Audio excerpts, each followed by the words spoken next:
ये तुम्हारा भोजन कराने का विचार नहीं है तो साफ कर दो।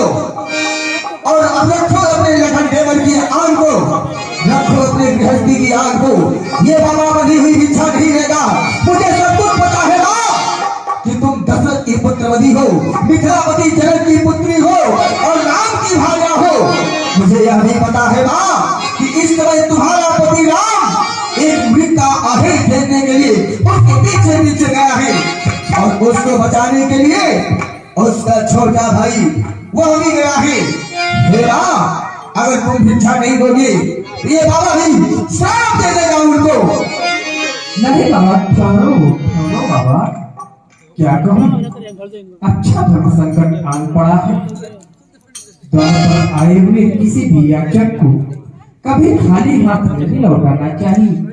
इसलिए देवर की आन रहे न रहे, रखूंगी धर्म गृहस्थी का।